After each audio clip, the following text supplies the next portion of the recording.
क्या आपको लगता है कि छोटी छोटी बातों पर आपका गुस्सा बेकाबू हो जाता है? क्या क्रोध के कारण आपके रिश्ते, करियर और मानसिक अशांति पर इसका बुरा असर पड़ रहा है?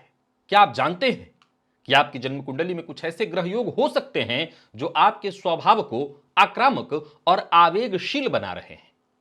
नमस्कार प्रिय दर्शकों, हाजिर हूं मैं आज एक ऐसे विषय पर चर्चा करने के लिए जिसका कि आज के परिवेश में समझना बेहद आवश्यक है। जीवन के इस भागम भाग, इस आपाधापी में हमारी शांति कहीं खो सी गई है और आज हर व्यक्ति भयंकर क्रोधी होता जा रहा है।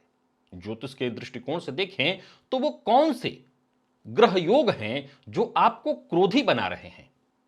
यानी आज का विषय है क्रोध, उसका कारण और साथ ही साथ उसका निवारण। क्योंकि इस क्रोध के कारण केवल आप नहीं, आप जहां भी होते हैं वहां के आसपास का वातावरण भी खराब हो जाता है।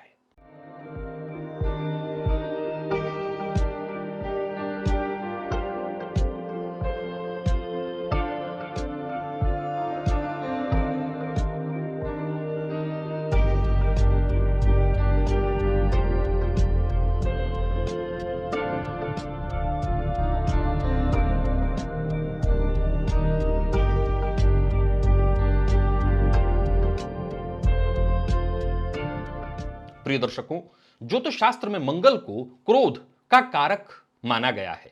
मंगल यदि जन्म कुंडली के केंद्र के चारों भाव अर्थात लग्न, चतुर्थ, सप्तम अथवा दसम में हो, साथ ही साथ जन्म कुंडली के तृक भाव 6, 8, 12 में हो, तो जातक अत्यंत क्रोधी, आक्रामक, जल्दबाज और जिद्दी हो जाता है। यदि मंगल जन्म कुंडली में राहु अथवा केतु के साथ युति बनाकर के बैठे हों, एक दूसरे को देख रहे हों, आप जानते हैं यह अंगारक योग है। इसके कारण भी जातक क्रोधी, असहनशील, आक्रामक और छोटी छोटी बातों पर गुस्सा करने लगता है, हिंसक प्रवृत्ति का हो जाता है। प्रिय दर्शकों, यदि जन्म कुंडली में चंद्रमा और मंगल एक ही भाव में स्थित हों या दृष्टि संबंध बना रहे हों, तब भी जातक भावुक और साथ ही साथ चिड़चिड़ा, आवेगशील हो जाता है। शीघ्र उसको गुस्सा आता है, हालांकि उसका गुस्सा तुरंत ठंडा हो जाता है, लेकिन उसका गुस्सा भी शीघ्र आने लगता है। यह भी चंद्र कुंडली का निर्माण एक तरह से करें तो चंद्रमा के साथ यदि मंगल होंगे तो लग्न में ही होंगे, इसका मन पर प्रभाव पड़ता है। प्रिय दर्शकों, यदि राहु और शनि एक साथ जन्म कुंडली में हो, युति संबंध में हो, दृष्टि संबंध में हो, तो भी जातक का जो व्यक्तित्व है वो चिड़चिड़ा, तनावग्रस्त और क्रोध में रहने वाला हो जाता है। ऐसा जातक अविश्वासी, शंकालु प्रवृत्ति का हो जाता है। यदि जन्म कुंडली में चंद्रमा और केतु एक भाव में हो तो यह मानसिक असंतुलन, भ्रम और साथ ही साथ जातक को क्रोध का शिकार बना देता है। प्रिय दर्शकों, जन्म कुंडली के अष्टम में अथवा 12वें भाव में शनिदेव हों तब भी जातक को यह क्रोधी बना देते हैं। इस क्रोध के पीछे के जरा कारण को समझ लीजिए। इन दोनों ही अवस्थाओं में जातक को शनिदेव इतना जुझाते हैं कि जातक का जो व्यक्तित्व है वो चिड़चिड़ा हो जाता है, वो जिद्दी हो जाता है, वो गुस्सैल हो जाता है, वो कठोर हो जाता है, उसका स्वभाव ही द्वेषपूर्ण हो जाता है। देखिए, इसमें उस व्यक्ति को हम दोष तो देंगे क्योंकि मानव के पास जो विवेक है वो सबसे ऊपर रखा गया है, लेकिन परिस्थितियां उसके साथ कुछ ऐसा मजाक करती हैं कि उसका स्वभाव ही कपटपूर्ण, स्वभाव ही उसका द्वेषपूर्ण, क्रोधी स्वभाव का हो जाता है। और ऐसे शनि पर, यानी जन्म कुंडली के अष्टम अथवा द्वादश में बैठे शनि पर राहु की दृष्टि पड़ जाए, मंगल की दृष्टि पड़ जाए, तब तो ऐसा जातक खूंखार हो सकता है, क्रोध उसका बहुत बढ़ सकता है। राक्षस गण का हो तो कहना नहीं, उसका क्रोध और चरम पर पहुंच जाएगा। प्रिय दर्शकों, जन्म कुंडली में यदि मंगल, शनि और राहु किसी भी तरह से जन्म कुंडली में एक दूसरे से युति बना रहे हो, दृष्टि संबंध बना रहे हो, तो भी जातक को गुस्सा बहुत जल्दी आता है। ऐसा जातक अपने क्रोध पर चाह करके भी नियंत्रण नहीं रख पाता। यदि सूर्य, राहु अथवा केतु के साथ जन्म कुंडली में हो तो भी जातक अहंकारी, आत्म केंद्रित और क्रोधी स्वभाव का हो जाता है। प्रिय दर्शकों, जन्म कुंडली में मंगल, शनि का किसी भी भाव में एक साथ होना, दृष्टि संबंध बनाना जातक को हिंसक, अनुशासनहीन और क्रोध में आकर के गलत निर्णय लेने वाला बना देता है। और फलतः ऐसा जातक क्रोध में आकर के अपना भी अहित करता है, सामने वाले का भी अहित कर देता है। चंद्रमा और मंगल का संबंध, आप इसको लक्ष्मी योग के रूप में भी जानते हैं, लेकिन असल में यह भी एक प्रकार का विष योग बनाता है। कब? जब ये जन्म कुंडली के 6वें, 8वें अथवा 12वें भाव में हो। जन्म कुंडली के त्रिक भाव में 6, 8, 12 में चंद्र मंगल की युति हो तो यह भी एक प्रकार का विष है, और इस विष के कारण जातक मानसिक रूप से अस्थिर, संवेदनशील, चिड़चिड़ा स्वभाव का हो जाता है। प्रिय दर्शकों, राहु यदि जन्म कुंडली के चतुर्थ भाव में स्थित हो तो भी जातक का गुस्सा बहुत ज्यादा होता है। चौथा भाव हृदय का है और यहां पर बैठे राहु जातक को क्रोधी बना देते हैं। फलतः उसके रिश्ते भी अस्थिर, और कहीं ना कहीं इस जातक का क्रोध इतना कई बार उग्र ये हो जाता है कि आसपास के लोगों को नुकसान पहुंचा देता है। मंगल और केतु की युति की चर्चा अंगारक रूप में की गई है, परंतु यह युद्ध योग बन जाता है तब जब दोनों के दोनों एक ही नक्षत्र में हो। ऐसी स्थिति भी, चूंकि मंगल कुजवत कहा गया है, मंगल के समान ही केतु को कहा गया है, पर ये दोनों ग्रह जब युति में होते हैं, एक ही भाव में होते हैं, ऐसी स्थिति में जातक केवल चिड़चिड़ा और जिद्दी नहीं होता, वरन हिंसक प्रवृत्ति का हो जाता है, और फलतः वो जाने अनजाने सबको अपना शत्रु बना लेता है। प्रिय दर्शकों, जन्म कुंडली में ये कुछ ऐसे पॉइंट थे जो मैंने आपको गिनाए जिसके चलते जातक क्रोधी स्वभाव का होता है। अब इसमें कहीं कोई दो मत नहीं कि जब आप क्रोध करते हैं तो सामने वाले का ही केवल नुकसान नहीं करते, उससे ज्यादा नुकसान आप खुद का कर लेते हैं। अब सवाल उठता है कि इस क्रोध से बचा कैसे जाए। एक और बात, मैं ये नहीं कह सकता कि क्रोध जो बता रहा है उसको नहीं आता, सबको आता है। क्रोध प्रकृति का दिया हुआ एक वरदान भी है। हमारे शरीर में परमात्मा ने, या हमें परमात्मा ने जो चीजें सौंपी हैं, अगर हमें भावुक बनाया है तो वो भी वरदान है, क्रोधी बनाया है तो वो भी वरदान है। परमात्मा ने कुछ ना कुछ हर चीज के पीछे सोचा है और तभी हमारा निर्माण हुआ है। परंतु ये जब अति की तरफ जाने लगता है, अगर आप सामान्य क्रोध करते हैं तो ये क्रोध भी आपके स्वास्थ्य के लिए मायने रखता है। मैं समझता हूं, कहते हैं खून में उबाल आना, तो शायद इससे रक्त संचार थोड़ा तेज हो जाता है, लेकिन जरूरत के हिसाब से। पर आपका ब्लड प्रेशर हमेशा हाई रहता है, यानी हमेशा आप क्रोध में ही रहते हैं। सामने वाला बोला नहीं कि आप टूट पड़े उस पर, तो ये अति है। और इसमें सबसे ज्यादा जो प्रभाव देता है वो मंगल देता है, क्योंकि मंगल को ही क्रोध का कारण कहा गया है। अब सबसे पहले तो देखिए कि आपकी जन्म कुंडली में, आपके जन्मांक, आपके नौमांश में मंगल की स्थिति है कैसी। चंद्रमा से मंगल किन भाव में, जैसे मैंने लग्न से जिन भावों में मंगल को गिनवाया, वैसे ही चंद्रमा से मंगल किन भावों में है। चंद्रमा से भी मंगल की स्थिति को देखिए। चंद्रमा से भी मंगल केंद्र संबंध बना रहे हो, या 6वें, 8वें, 12वें से संबंध बना रहे हो, तब भी जातक अत्यंत क्रोधी होता है। गुस्सा उसके नाक पर हो सकता है।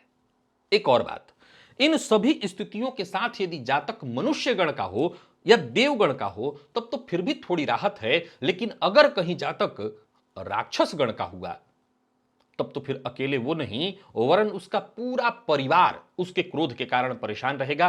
पूरे परिवार के अंदर ये बात रहेगी कि लोग उससे डरेंगे, या उसके क्रोध का शिकार गाहे बगाहे लोग होते रहेंगे। क्या करें? क्योंकि जिसको ये क्रोध आता है, एक बात हमेशा याद रखिए, ये बात सदैव ध्यान रखिए कि अगर व्यक्ति बहुत मीठा है, बहुत मीठा है, उसको टटोलो तो उसके अंदर केवल और केवल मिठास आपको दिखाई पड़ रही है, तो यह ज्यादा खतरनाक है। अगर व्यक्ति क्रोधी है, इसकी अपेक्षा अगर कोई व्यक्ति ज्यादा मीठा है, यह ज्यादा खतरनाक है। आपने ऋषियों के बारे में सुना होगा, हालांकि मैं क्रोधियों की तुलना ऋषियों से नहीं कर रहा हूं, करना गलत है, लेकिन मैं जो बताना चाहता हूं उसे जरा ध्यान से सुनिए। आपने ऋषियों के बारे में सुना होगा कि तुरंत क्रोध में आ गए और श्राप दे दिया, परंतु वो तुरंत शांत भी हो जाते थे। पर जरा ध्यान से सुनिए, नारिकेल समाकारा दृश्यन्ते हि सृहज्जना। शास्त्र कहता है कि नारियल के समान सज्जन पुरुष होते हैं, जो बाहर से कठोर और भीतर से मुलायम। तो क्रोध ही होना कोई बहुत बुराई नहीं है, परंतु इस क्रोध के चक्कर में आप सबका अहित करते जा रहे हैं। एक कमाल की बात याद रखिए कि जो बहुत क्रोधी होता है वो भीतर से बहुत अकेला और भावुक भी होता है। अब सवाल ये उठता है कि इस क्रोध के चलते तो तत्क्षण भले आपको बाद में पश्चाताप होता हो, ये मैंने क्या कर दिया, ये मैंने क्यों किया, इस क्रोध के चक्कर में सबसे ज्यादा तो मेरा ही नुकसान हुआ। होता यही है हर बार। आप इस क्रोध के चक्कर में औरों को कुछ दें न दें, अपने आप को तो दंड दे ही देते हैं।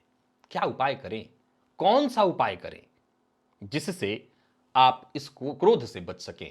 प्रिय दर्शकों, आज कुछ ऐसे बेहद श्रेष्ठ उपाय आपको बताने जा रहा हूं जिससे आपको करना चाहिए। पहला उपाय है, अपने जल तत्व को मजबूत करिए। और यह कैसे होगा? क्योंकि जल तत्व को मजबूत करने से मन को शांति मिलेगी,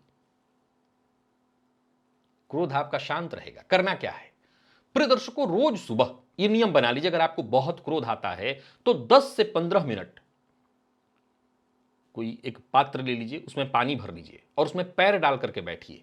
10 से 15 मिनट ठंडे पानी में अपना पैर डाल करके बैठिए। तुलसी के पत्ते को पानी में डाल करके, जल में डाल करके उसी जल का सेवन करिए। एक बर्तन अपने पास ऐसा रखिए जो चांदी का हो। घर में मैं लेकर के दिखाने की चर्चा नहीं कर रहा हूं, आपके पास हो, चांदी के बर्तन से पानी पीने की आदत कम से कम डालिए। विशेष करके प्यास लगे तो एक चांदी का ग्लास आपके पास हो, उसमें से आप पानी पीजिए। स्नान के जल में गुलाब की पंखुड़ी या चंदन मिलाकर के स्नान करना शुरू करिए। ध्यान और मंत्र के जप से भी क्रोध को नियंत्रित किया जा सकता है। प्राणायाम की जो मैं विधि आपको बताता हूं, वो विधि ही इसलिए बताता हूं ताकि आप अपने क्रोध पर नियंत्रण पा सकें। प्रतिदिन सुबह या रात्रि को 15 से 20 मिनट आप बिस्तर पर बैठ सकते हैं। बिस्तर पर बैठे बैठे आंख बंद करके ओम शांति ही, ओम शांति ही, शांति ही, एक बार में ओम शांति ही, शांति ही, शांति ही, इस मंत्र को जपिए और सफेद चंदन का टीका अपने माथे पर लगाइए। पंचमुखी रुद्राक्ष को की माला गले में धारण करिए। यह मानसिक संतुलन को बनाए रखता है, क्रोध को नियंत्रित करता है। अगर आप सचमुच चाहते हैं कि आपका क्रोध नियंत्रित हो, अगर आप चाहते हैं कि आपके बच्चे का क्रोध नियंत्रित हो, तो मिर्च मसालेदार चीजों का, यानी गरिष्ठ खाद्य पदार्थ जो भी होते हैं, ऐसे भोजन का सेवन कम करा दीजिए, बंद करा दीजिए। सात्विक भोजन शुरू कराइए, क्रोध में कमी आ जाएगी। और तुलसी के पत्ते का सेवन आपके क्रोध को नियंत्रित कर सकता है। मैंने पूर्व में भी एक प्रयोग बताया था लाल मिर्च का, लेकिन आज जो प्रयोग बता रहा हूं, यह प्रयोग सब बेहद आसान है और मैं आपको बता सकता हूं, कह सकता हूं कि ये सब के सब अगर किए जाएं तो इसका जो प्रभाव है आप तुरंत अपने जीवन में देखेंगे। तो अगर आप क्रोध के चलते अपनों का जीवन खराब कर रहे हैं, तो आज जितने भी उपाय मैंने आपको बताए हैं, क्योंकि कोई और आपको कहे, हो सकता है इससे आपको बुरा लगे, आप एकांत में कभी बैठ करके इन उपायों का प्रयोग शुरू कर दीजिए और विश्वास मानिए, देखते ही देखते आप, समय लगेगा। ये 1 घंटे और 1 दिन का खेल नहीं है। ये ऐसी कोई दवा नहीं है कि इंजेक्शन लगा है तुरंत आप ठीक हो जाएंगे। टाइम लगेगा, पर यह तय है, इसका प्रभाव दिखेगा, आपका क्रोध शांत हो जाएगा। आशा करता हूं आज का ये कार्यक्रम आपके लिए उपयोगी सिद्ध होगा। इजाजत दीजिए, पुनः मुलाकात होगी। तब तक के लिए नमस्कार।